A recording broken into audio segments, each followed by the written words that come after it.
each bottle? I think so. Okay.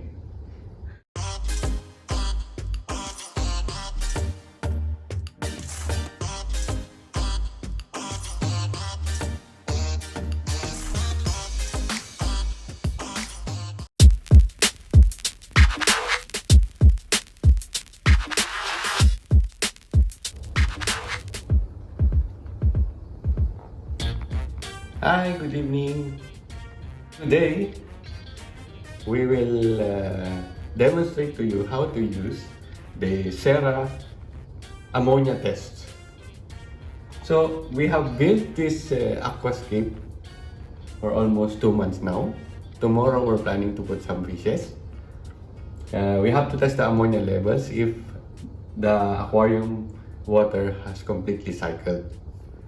So, this test has 3 reagents.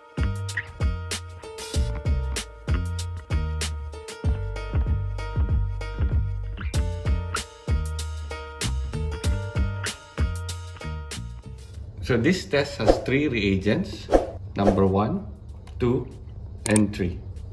And then 1 vial, where you will put the water for certain levels. For fresh water, 10 milliliter. For seawater, it's 5 milliliter.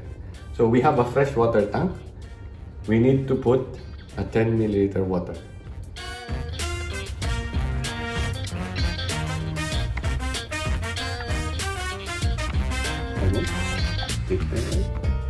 Oops, too much.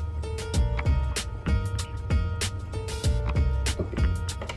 So you have to dry the outside of the vial. Yeah. So each reagent, you need to put 6 drops in the vial. So number 1.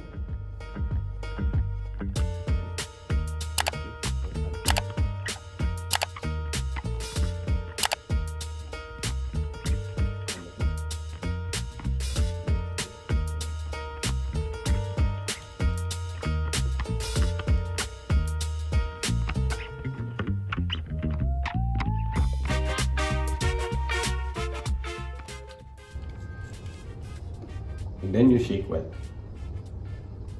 You leave for 5 minutes, and then you have to compare from this chart. So yellow means 0 amount of ammonia, and then the dark green to blue is the highest level of ammonia.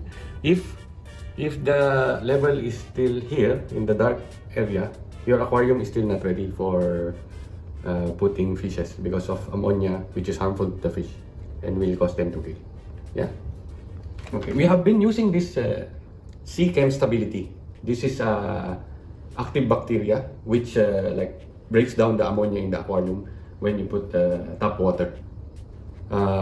Usually, you put around 1/4 of this cup daily for 7 days. So we'll see if this will really work.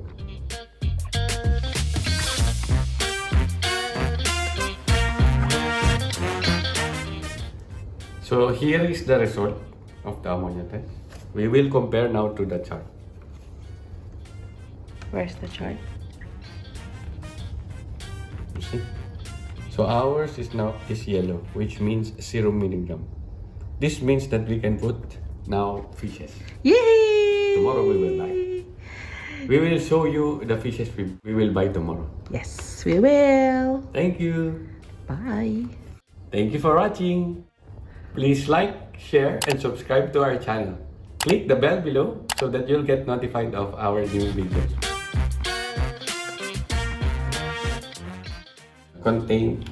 Container, you should put it.